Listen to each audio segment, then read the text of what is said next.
Durant la colonisation française, le peuple algérien a vécu l'un des plus grands malheurs de toute son histoire.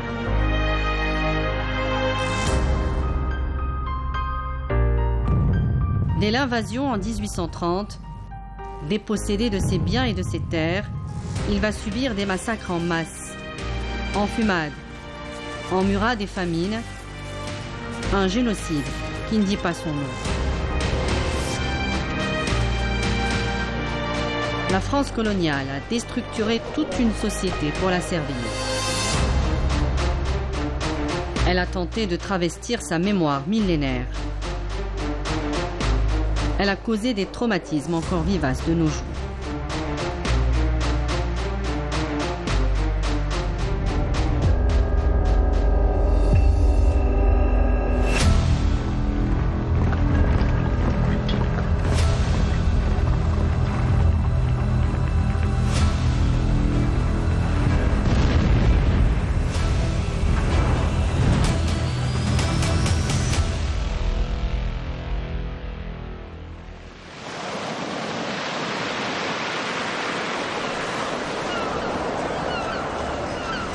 Durant plus de 3 siècles, l'histoire de l'Algérie a été intimement liée à celle de la Sublime Porte, maîtresse de l'Empire ottoman.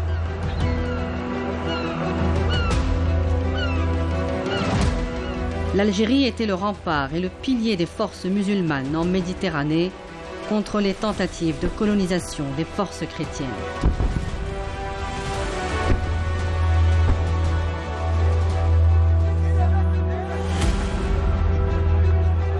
Au début du XIXe siècle, Alger commence à s'inquiéter de l'état d'affaiblissement de l'Empire.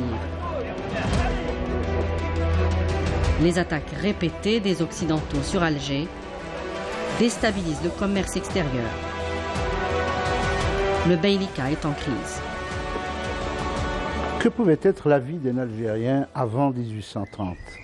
C'était un quotidien difficile. Les Algériens vivaient un quotidien difficile, ils vivaient une vie difficile parce que, en fait, le système de la régence était un système vénal, un système basé sur l'argent, sur la possession de l'argent. Ce n'était pas un système qui induisait une économie, c'était un système basé sur la course. Toute cette région du Maghreb et en réalité du monde de l'Empire ottoman est en crise.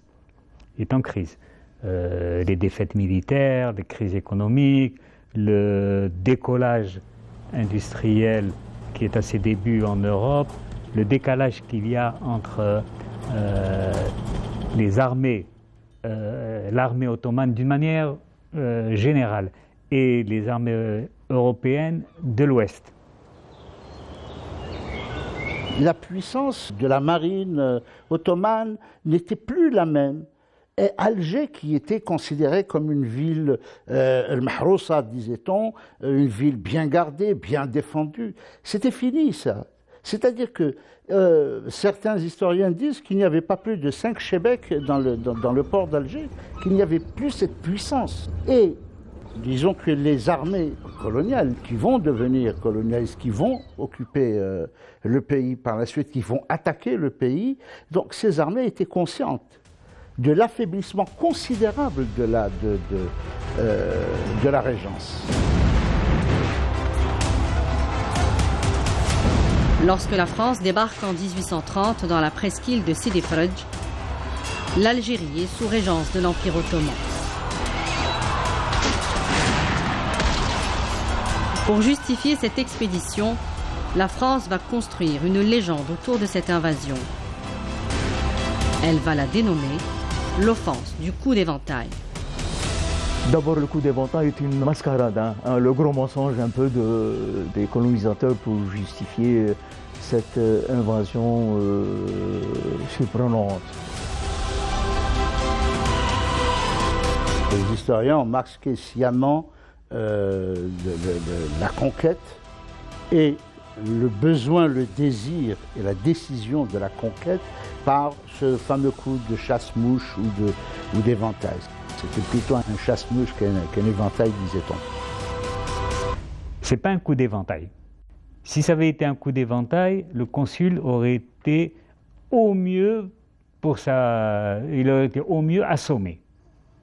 Parce que l'éventail, il faut bien imaginer la scène, l'éventail, c'est un personnage qui est derrière le Dey et puis qui fait bouger un immense, justement, éventail, mais ce n'est pas l'éventail des Andalouses. Ce prétexte, en fait, il cachait une réalité, la réalité du capitalisme, du développement du capitalisme marchand et des résultats de la première phase de la révolution industrielle.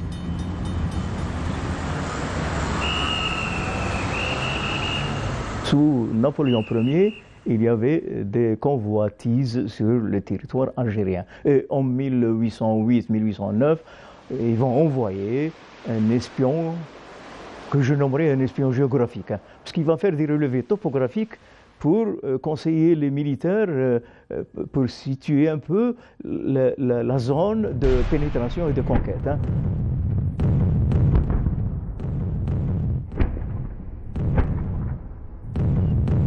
L'Europe sort des guerres napoléoniennes qui ont assis des guerres napoléoniennes, mais aussi du système napoléonien qui a assis le pouvoir de la bourgeoisie, de la nouvelle classe dirigeante en France particulièrement. Mais cette armée puissante, très puissante, elle était considérée comme la première armée du monde pour l'époque, du monde connu pour l'époque. C'était une puissante armée. Et cette puissante armée va commencer par le régime pratiquement le plus fragile. C'était le régime de la Régence. C'était un régime qui s'affaiblissait, qui s'était considérablement affaibli. Et il y a un nouvel arrivant en Méditerranée, ce sont les États-Unis, avec leur flotte militaire du Commodore Perry, et qui a battu le Raïs Hamidou lors d'une bataille navale. Donc on est effectivement sur le déclin.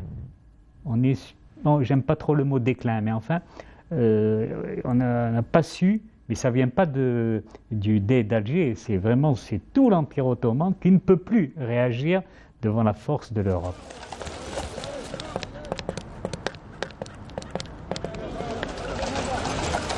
Le régime failli de la Régence n'a fait que traduire l'extrême affaiblissement de l'Empire ottoman, du pouvoir qui dirigeait l'Empire ottoman pour l'époque.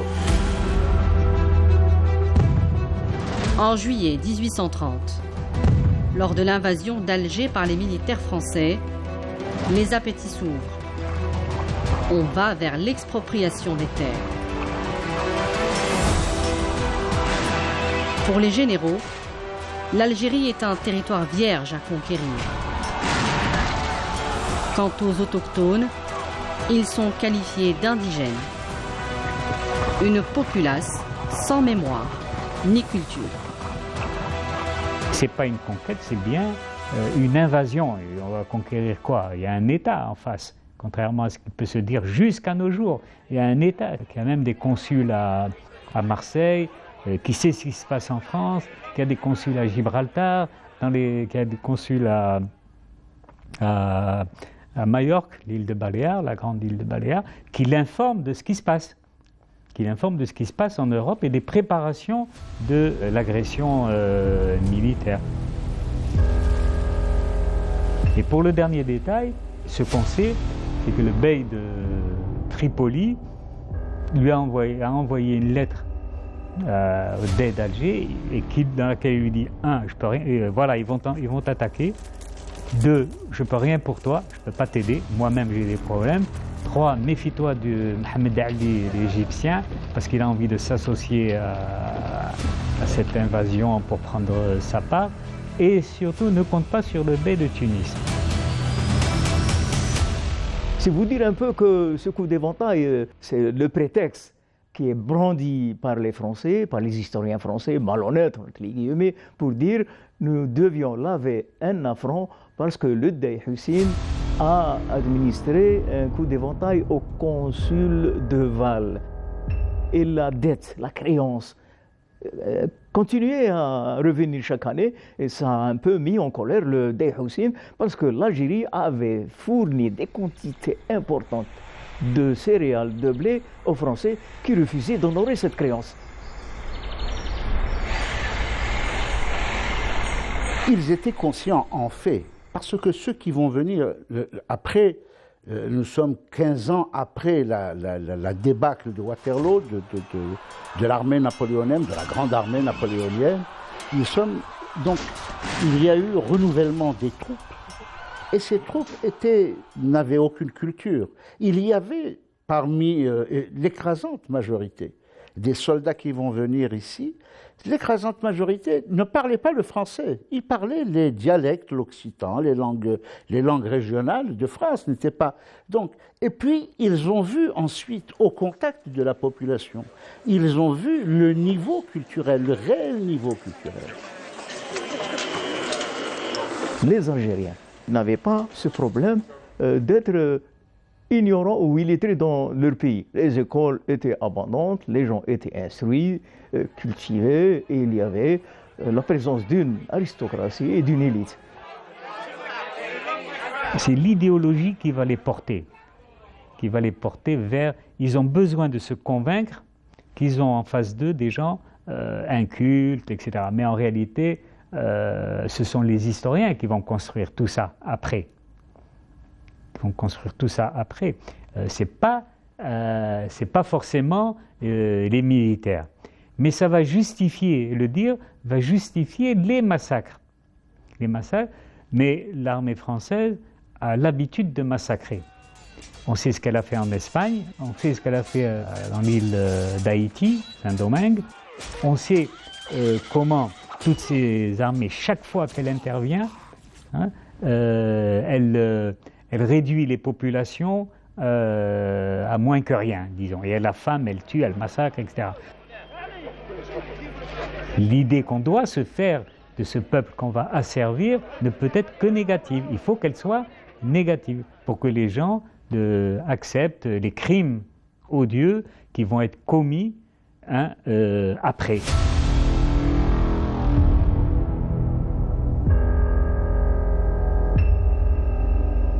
Ça fait partie de tout un stratagème, ça fait partie de tout un plan, ça fait partie aussi de théorie établie, à savoir que l'homme blanc, l'Européen, est placé au sommet de la hiérarchie sociale et humanitaire. Et tout le reste, c'est une humanité de seconde zone, et que l'homme blanc européen, avait pour mission de conquérir des territoires barbares, civilisés.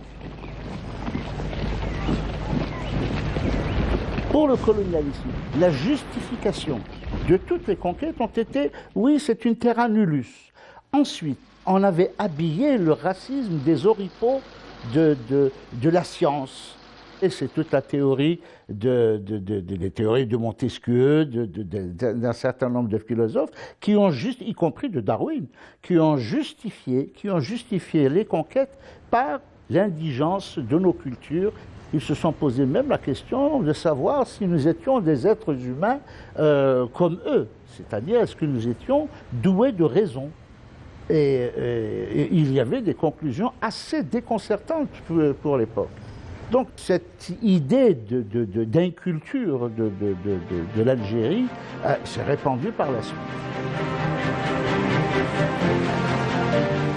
En 1847, Eugène Baudichon, un médecin à Alger, déclare « Nous pouvons combattre les indigènes non seulement par les armes, mais par la famine, l'eau de vie, la corruption et la désorganisation. » Les penseurs vont s'acoquiner avec les armes à feu, avec les généraux, avec les sanguinaires généraux, Montagnac, Pélissier, Lamoricière, Bugeaud, Conrobert, bref, tout ce monde-là avait ce plan de destruction de l'espèce humaine.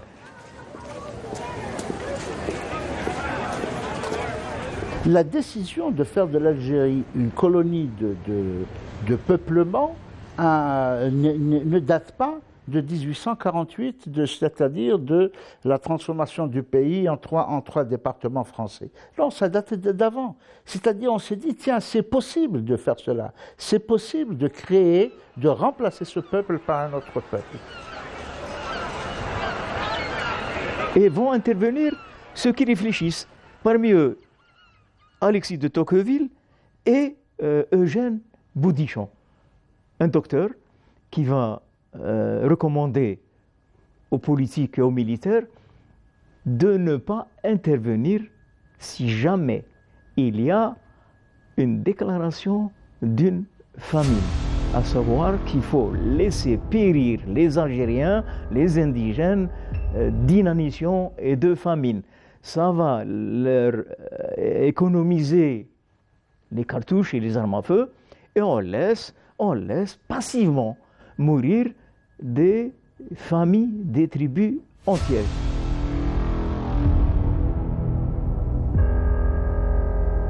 L'objectif était de remplacer la population par une autre population. Et d'autant que cela a été encouragé par le fait, disait-on, qu'ils ne sont pas très nombreux, donc c'est jouable. Il fallait que ce soit un peuple européen et chrétien. Pourquoi? Parce qu'on verra par la suite que les colons ont été pris des terres chrétiennes. On les a pris d'Espagne, on les a pris d'Italie, on les a pris de Malte, on les a pris de l'Europe du Sud d'une façon générale pour les intégrer dans un cadre méditerranéen qu'ils voulaient à l'époque créer ici. 1830-1847, 17 ans de guerre violente, massacres, famine, expropriation des terres et des biens. Résultat, un tiers de la population algérienne est décimée, entre morts et disparus. La question de la démographie de l'Algérie en 1830 est souvent sujette à caution. Des chiffres sont donnés. Hamdan Khoja donnait à peu près 7 millions. Mustafa Sharaf donnait 5 millions. On sait une chose, c'est que autour de 3 millions que les démographes français et les témoignages de l'époque aussi donnent à peu près 3 millions, même s'il n'y a pas eu de recensement dans le sens moderne, bien sûr, du terme. Ce sont des estimations.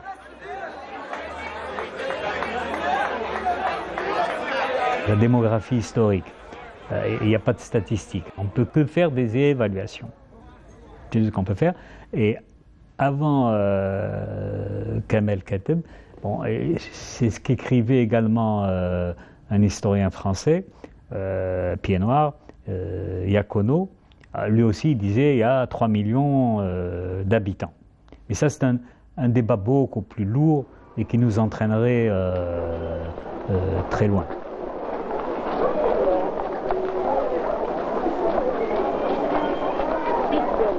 Et on sait une chose, c'est que de 1830 jusqu'à la période de conquête en 1857, il faut compter environ plus d'1 million de morts, ça c'est certain. Le problème n'est pas du nombre d'habitants, mais de la tentative de liquidation du peuple. Je pense que c'est... et de l'échec. Et je dis que dans l'histoire de la période coloniale, la première défaite du système colonial, c'est la bataille démographique. Mais je dis que c'est peut-être pas ça le grand problème. Grand problème, on n'aurait pas été là. Nos grands-parents et arrière-grands-parents auraient été liquidés.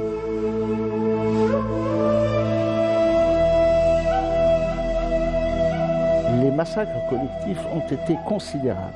Mais ils se sont rendus compte à un moment, le colonnat s'est rendu compte à un moment qu'il avait besoin, en fait, il avait besoin de cette main-d'œuvre taillable et corvéable à merci. Donc, ils se sont dit non, le génocide n'est pas la solution. En 1845, une colonne française conduite par le colonel Pélissier poursuit la tribu des Ouladriyah dans les montagnes de la Dahra. Ces derniers se sont réfugiés dans une grotte profonde. Pélissier ordonne à ses hommes d'allumer un énorme feu à l'entrée de la grotte. Le lendemain matin, plus d'1 millier de personnes sont mortes asphyxiées par la fumée. La morale est impuissante devant de tels agissements, de telles choses. C'est-à-dire c'est inhumain. Ce n'est pas humain en tous les cas. Ensuite, le politique qui justifie tout. Le politique qui justifie tout, c'est d'ailleurs sur un ordre de Bugeaud qui a dit « enfumez-les comme des renards ». Pélissier et les autres se sont souvent cachés derrière les ordres du supérieur. On sait très bien comment est-ce que ça fonctionne, quand c'est après coup que des questions sont posées par les sociétés elles-mêmes.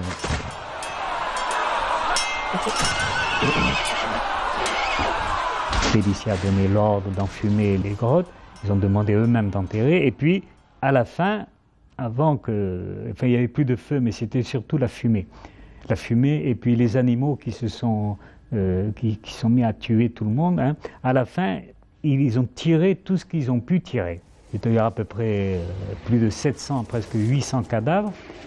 Et une cinquantaine de personnes qui survivaient encore. Je crois qu'il n'y a eu que 10 personnes qui étaient encore en vie.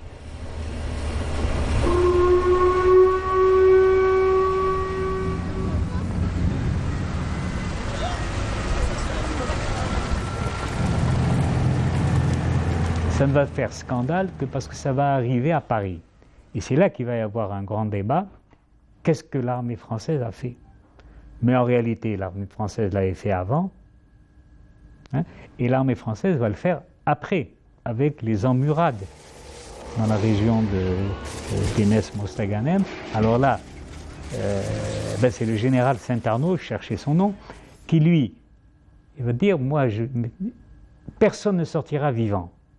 Donc il ne faut pas les enfumer. On va les emmurer, c'est-à-dire que ça va être une immense tombe.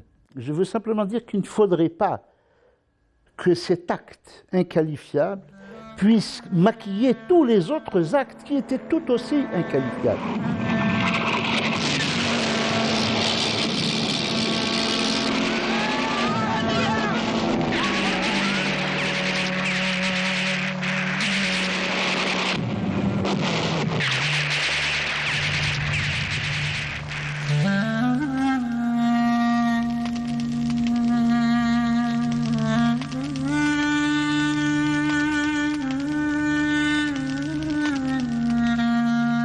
Le plan génocidaire va commencer très tôt dans notre pays, avant d'arriver à la tragédie de Ouled Riyah en juin 1845.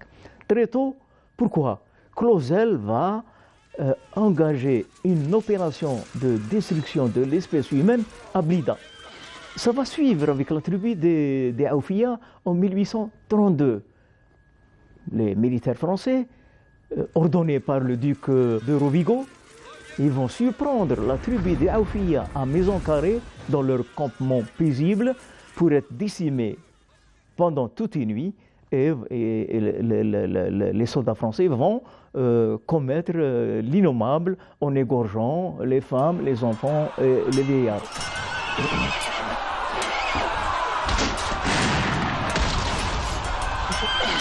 Tout ça fait partie des combats que menaient les Mir Abd el-Qader. Si on ne fait pas le lien avec les Mir Abd el-Qader, on n'a rien compris. Ils n'arrivaient pas à arrêter les Mir Abd el-Qader. Ça les a rendus encore plus féroces vis-à-vis de tous les Algériens. Jusqu'à la bataille de Zaatcha, où alors là, la férocité a dépassé tout entendement.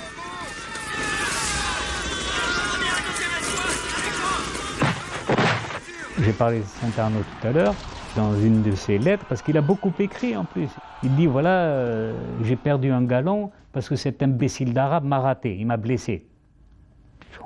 On est dans le délire. Un arabe l'a tiré dessus, alors un arabe, hein, je ne sais même pas d'ailleurs s'il a utilisé le terme d'arabe. Il l'a blessé, mais pas méchamment, donc il n'a pas gagné son galon de général ou je ne sais quoi. L'idéologie colonialiste avait ses penseurs. Dans un récit de l'un d'eux, Alexis de Tocqueville, on peut lire le passage suivant. Partout, nous avons mis la main sur les revenus des indigènes, en les détournant en partie de leurs anciens usages. Nous avons réduit les établissements charitables, laissé tomber les écoles, dispersé les séminaires. Nous avons rendu la société musulmane beaucoup plus misérable, plus désordonnée, plus ignorante et plus barbare. Autour de nous, les lumières se sont éteintes. C'est une méthode. C'est gouverner par la terreur. Quand on gouverne par la terreur, quand on frappe la mémoire collective, quand on frappe l'imagination collective, on fait d'énormes économies. C'est la peur qui faisait régner l'ordre colonial. C'est la peur du machin. On disait à l'enfant, on lui disait, ça c'est vrai, on disait aussi à l'enfant, on lui disait, tu vas te taire, sinon je vais appeler Bichouar. Bichouar, c'était Bugeaud. Beaubret, c'était Beauprêtre. C'est-à-dire qu'ils ont créé des personnages.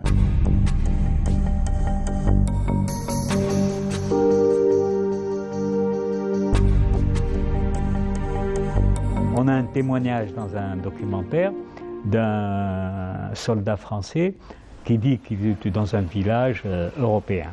Il y avait très peu d'Algériens. À un moment donné, la dame qui les servait leur a dit « Je donne gratuitement une bouteille à celui qui me ramène une paire d'oreilles. » Et il y a un soldat qui sort, et la première personne qui passe, comme par hasard on la connaissait, un petit vieux qui passait par là, il lui a tiré dessus, il a coupé les oreilles et est venu boire sa bière gratuitement. Mais tout ça, ça relève de la psychanalyse. Il faut se demander à qui on a affaire.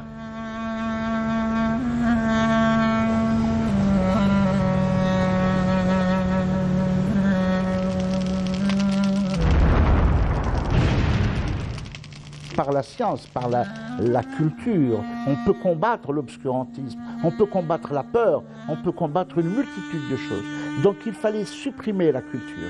On a bâillonné la culture, et ensuite il fallait frapper les imaginations par la puissance, la force et la férocité du système colonial.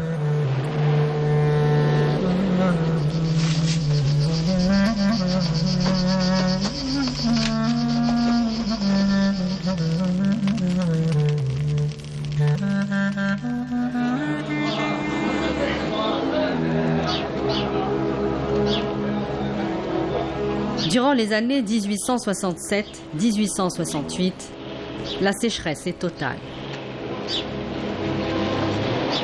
Le typhus fait des ravages, la famine, le choléra se propagent partout.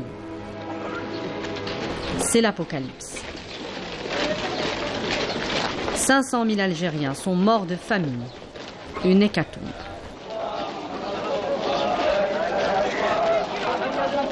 Pour se dédouaner de ce massacre sur ordonnance, l'administration coloniale dissimule les chiffres réels et met en avant les épidémies comme étant une cause naturelle de la mortalité des Algériens.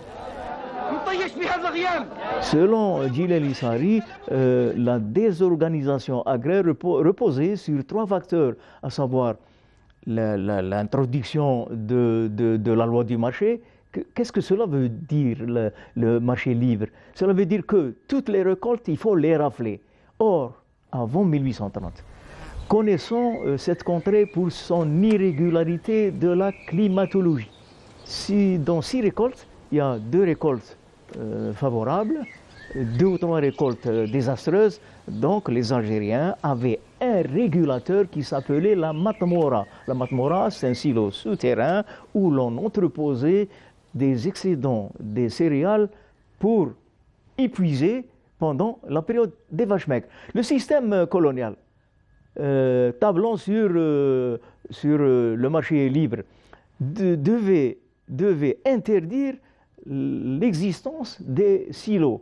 Ce qui va conduire les tribus algériennes, les Algériens, à ne pas trouver de quoi se nourrir pendant une période de sécheresse.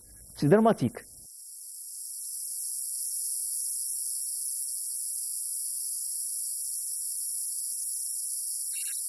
Il faut également lier ce qui se passait ici à l'évolution de la société française en Europe. Quelle était la place de l'argent? Quelle était la place de l'armée? Quelle était la place du commerce? Quelle était la place de l'industrie? Et ainsi de suite. Le système bourgeois s'installait définitivement en Europe.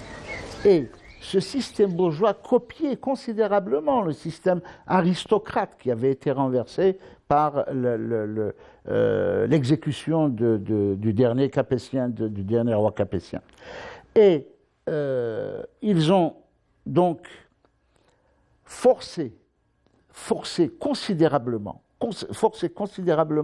la société algérienne ici, c'est-à-dire la société qui se développait en Algérie coloniale, à ressembler à ce qui se passait en France, ce qui se passait en Europe.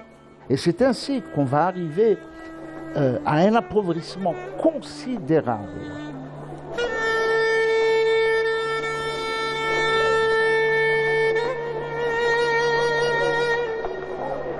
Des statistiques nous révèlent que 1867, 68, 69, le bilan de la famine qui a occasionné des milliers de morts, le bilan nous révèle qu'il y aurait eu 500 000 morts. Cela d'après Annie Ray Goldzeger.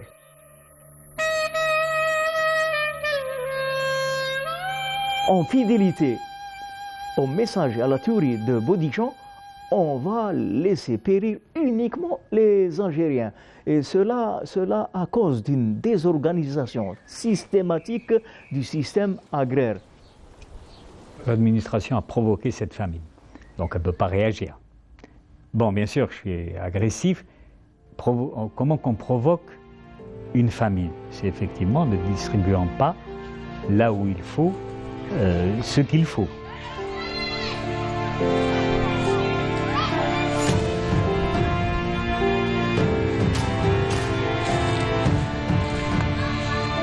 L'administration coloniale est foncière, le système colonial, pas l'administration. L'administration, ce qui la supporte, le peuple, ne peut qu'être foncièrement raciste. C'est-à-dire la mort d'un être humain qui n'est pas de chez eux n'est pas un événement. On n'a pas de nom. 10 indigènes sont morts. Le cadavre de 3 indigènes ont été trouvés dans tel endroit. Une indigène et son bébé sont morts. Par contre, c'est M. François, je ne sais quoi, qui est mort d'une rage de dents. C'est monsieur... eux, on sait, on a leur nom. Mars 1882. L'administration coloniale décide la francisation de l'état civil. L'institution de ce nouvel état civil va briser le lien entre les générations où la filiation est renvoyée à la terre et à l'histoire. Nombreuses sont les personnes qui n'assument pas, sinon difficilement, leur nom patronymique, modifié par l'officier de l'état civil. Après avoir essayé de changer le peuple, ils n'ont pas réussi, il fallait casser les structures parentales, c'est-à-dire les grandes tribus. Et il fallait casser les grandes familles, les grandes tribus, socle sur lequel reposait toute la sociologie de l'Algérie algérienne. Donc il fallait casser tout cela. On a introduit un nouvel état civil, c'est-à-dire à la notion de tribu, il fallait l'individualiser et introduire la notion de famille. C'est-à-dire que des grandes familles, des grandes tribus ont été brisées. Ça fait partie de toutes les lois qui vont être prises par l'administration coloniale. Comment enlever légalement des terres à leurs propriétaires. C'est simple. il suffit de ne plus identifier le propriétaire. Hein? Pour ne plus identifier les propriétaires, il faut leur donner un nom. Et à deux frères, on donne deux noms patronymiques différents. Il n'y a qu'un seul qui, soi-disant, hérite, mais qu'est-ce qu'il va hériter? Et l'autre n'hérite pas. Et les deux vont perdre, en réalité, c'est pour mieux vendre la terre. On a donné des noms imaginaires à des gens. On a pris, par exemple, à un moment, on prenait des noms turcs, ottomans, une famille, les ottomanes, et puis on le collait à des gens. Et on prenait, par exemple, un village, et on disait que ce village, par exemple, c'était par ordre alphabétique. Alors vous allez trouver, il y a effectivement des petits villages où tout le monde commence par la lettre D. Tous les noms commencent par la lettre D, et l'autre la lettre C, et ainsi de suite. C'est vrai que ça va être une perte de repère. On ne sait plus qui va être qui. Eh bien si, on va continuer à le savoir, parce qu'on va le savoir, c'est la mémoire qui va fonctionner. Voilà qui est notre ancêtre éponyme, parce qu'il faut bien trouver un nom, alors c'est un tel. Et ça a été transcrit. Ça a été transcrit dans les registres d'état civil. Et après, eh bien, on va comprendre pourquoi l'aïeul a donné naissance à 4, par exemple, enfants, et chaque enfant va se voir attribuer un nom patronymique. Et on oublie l'aïeul.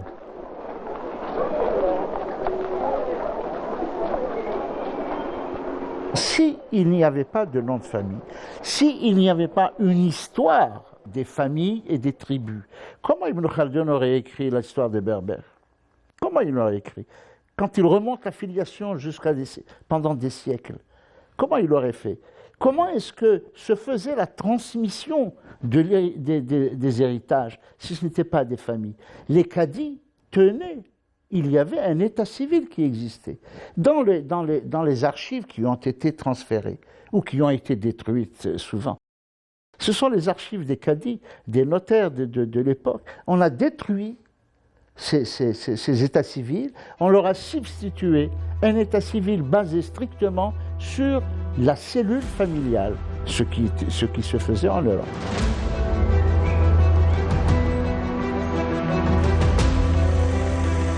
Crime, corruption et spéculation sont les procédés que vont employer les colons pour s'accaparer les terres les plus fertiles. Cette violence va détruire les bases de l'échange ancestral tel qu'exprimé par la parole donnée. La réminiscence de cette violence est toujours vivace de nos jours. Elle nous est transmise par la tradition orale, par le terme « mabqatch el-kelma ». Autrement dit, la violence a pris la place de la parole donnée. Le commerce en Algérie ressemblait considérablement à ce qui a été introduit par l'arrivée de l'islam en Algérie. Et le bazar fonctionne selon la confiance. Je t'envoie un produit et j'attends que tu m'envoies l'argent. C'était cela la parole donnée.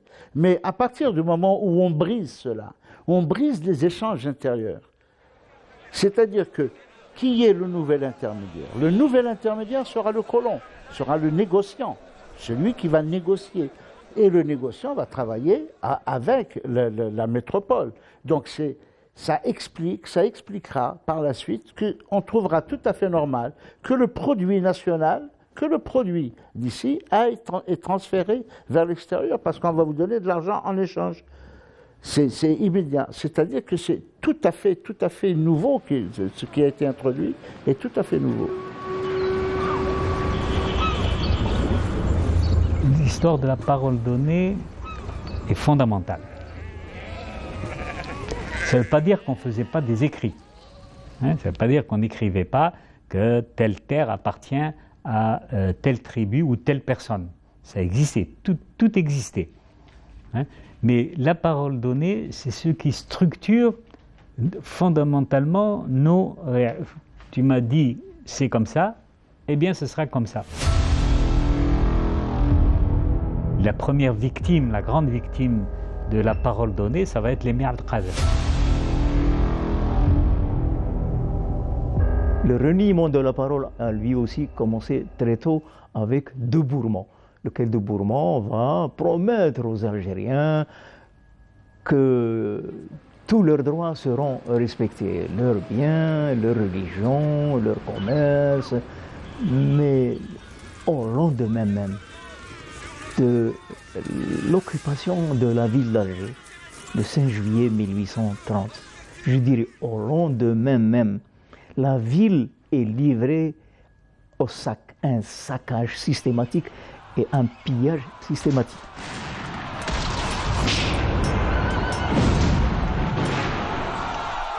Le général de Bourmont, le chef des troupes, il a dit en 1830 on va respecter tout. Plus il disait on va respecter, moins il le faisait. Donc, et l'émir Abdelkader fonctionnait encore comme ça. On lui a dit on va t'envoyer au Moyen-Orient, on va respecter ta famille, on va respecter les populations, etc. Et évidemment, ils ont fait tout le contraire, mais c'est vieux, c'est une pratique de ne pas respecter, d'un côté de ne pas respecter la parole donnée, et de notre côté, je dis notre, nos aïeux, de fonctionner sur la parole donnée.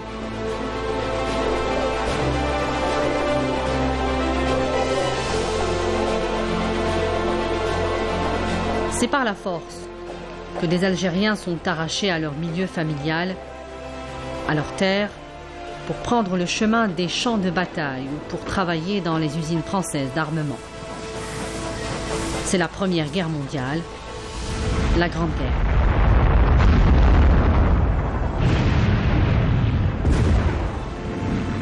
De 1914 à 1918, 173 000 combattants algériens connaissent l'enfer des tranchées. 25 000 meurent au combat.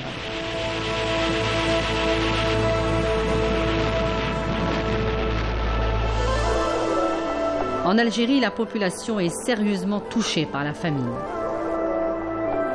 Plongée dans la misère, on implore Dieu. يا ربي والطف بالحال هذا الغلاء علينا طال الغاني يفنالو المال والقليل كيتو كيا. Au début du XXe siècle, l'introduction d'un certain nombre de techniques agricoles va jeter dans la misère absolue des pans entiers de la société qui trouvaient du travail, un travail d'esclaves, dans les fermes, dans les grandes propriétés, pour les moissons, pour les vendanges, pour un certain nombre de travaux agricoles qu'ils faisaient. Mais l'introduction du tracteur, l'introduction d'un certain nombre de techniques agricoles modernes va raréfier ce travail. Et c'est ce qu'attendait la deuxième phase de la révolution industrielle en Europe. C'est-à-dire avoir cette main-d'œuvre qui était en excès ici, les excédents ici étaient envoyés. Ils allaient par bateau entier, mais ils ont été quand la guerre est arrivée. Et ils se sont dit, tiens, ces ouvriers-là, ils seraient bien, puisqu'ils peuvent travailler dans des usines, ou dans les mines, ou dans les trucs. Ce n'étaient pas des techniciens, loin s'en faut. C'était une main-d'œuvre taillable et corvéable à merci, encore une fois. On va les prendre comme chair à canon. Ils vont bien se défendre comme chair à canon. Il y a eu près de 200 000 Algériens qui ont été engagés, la majorité. Les Marocains et les Tunisiens étaient en nombre moindre parce qu'ils venaient d'être, disons, protectorés, sous protectorat. Donc, ils ont amené le maximum de ces Algériens.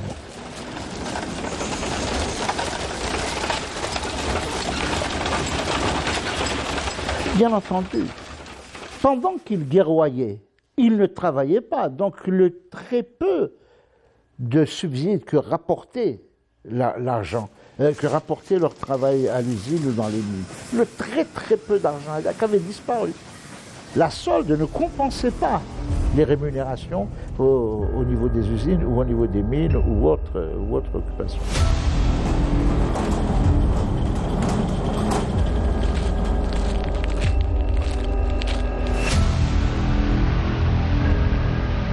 Le 8 mai 1945, des milliers d'Algériens descendent dans les rues à Sétif, Kharata, Guelma et ailleurs pour rendre hommage aux Algériens morts pour libérer l'Europe de l'Allemagne nazie.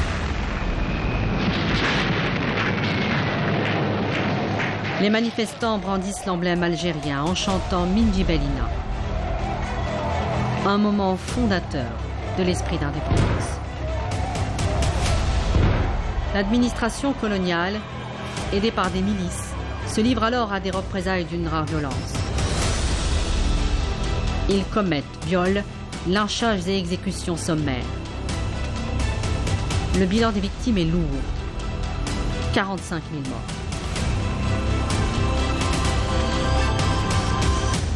Les années de guerre qui vont couper l'Algérie de la France, et encore une fois le gouvernement général est entre les mains des pétainistes, c'est-à-dire des plus racistes parmi les racistes.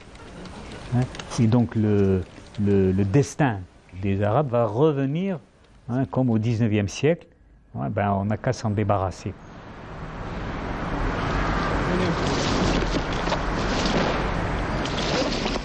On parle des souffrances de l'Europe durant la Première et la Seconde Guerre mondiale, mais on ne parle pas des implications de ces guerres sur les pays comme l'Algérie, sur ce qu'on appelait les colonies. C'est-à-dire que si les uns souffraient à l'unité 100, les autres, les colonisés, souffraient à l'unité 1000.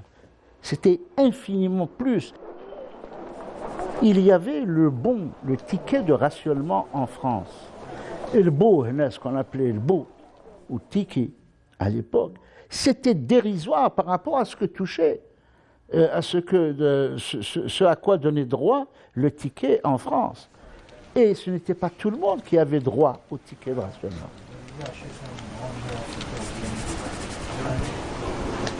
Donc il y a une conjonction politique et économique qui fait qu'effectivement les gens vivaient difficilement. Ça a donné lieu au développement des maladies, notamment le typhus, Amchar, l'augmentation des prix. Et effectivement, on va avoir déjà dans certaines régions des catastrophes humanitaires.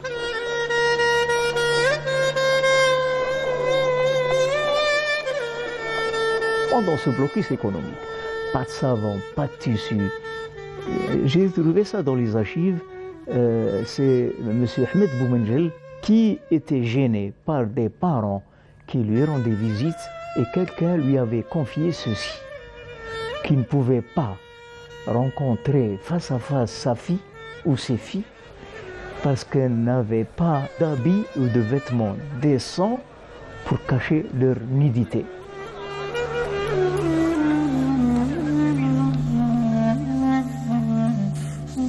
Depuis 1830, la faim, la misère, la maladie, les épidémies de typhus, les épidémies des maladies du Moyen-Âge, des pires maladies du Moyen-Âge, étaient monnaie courante en Algérie.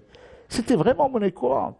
Et on trouvait ça, bien entendu, ils trouvaient ça tout à fait normal. De toutes les façons, ce sont des indigènes. Il ne faut pas perdre de vue, que le code de l'indigénat a fonctionné jusqu'à 1946. Toutes ces lois infâmes, toutes ces lois scélérates qui ont ravalé l'homme au niveau de l'animal, toutes ces lois étaient encore jusqu'à très récemment. Monsieur le Président, j'ai l'honneur de vous demander... En 1885, Jules Ferry déclare à la Chambre constitutionnelle : si nous avons le droit d'aller chez les barbares, c'est parce que nous avons le droit de les civiliser. Tout un discours est construit pour légitimer la colonisation et les actes de violence racistes.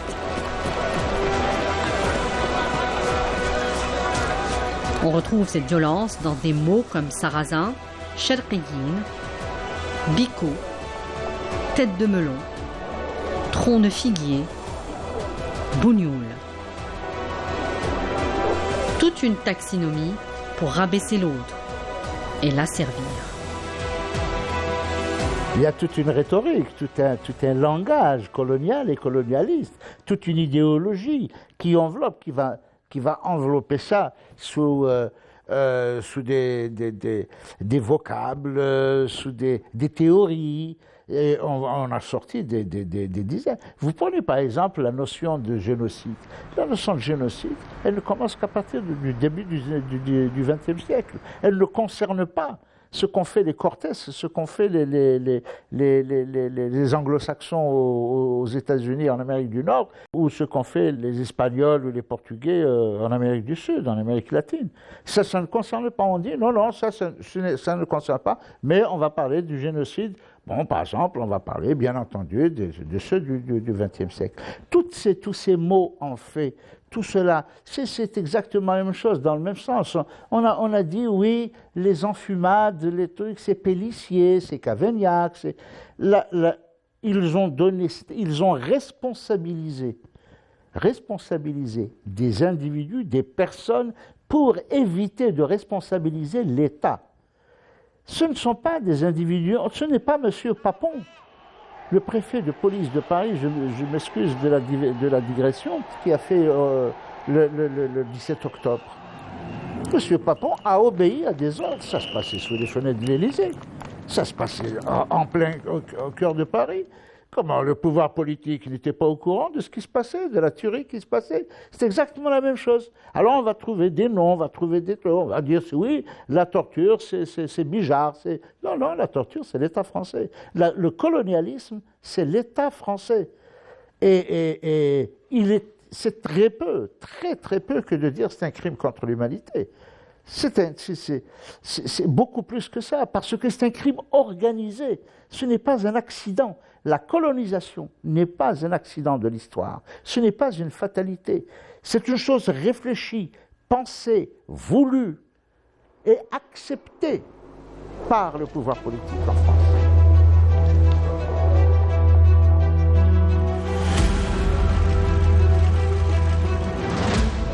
La première bombe atomique française a explosé à Ergen le 13 février 1960. Le Sahara algérien connaîtra d'autres explosions nucléaires, notamment à Heineken. À ce jour, aucune étude ne parle des répercussions sanitaires de ces explosions sur la population et sur l'environnement. J'avoue, au début, je n'ai pas très bien compris pourquoi on fait la distinction entre essai et explosion. Est-ce que la bombe d'Hiroshima, c'était un essai? Même si c'était un essai, elle a explosé quand même. Et elle a fait des catastrophes.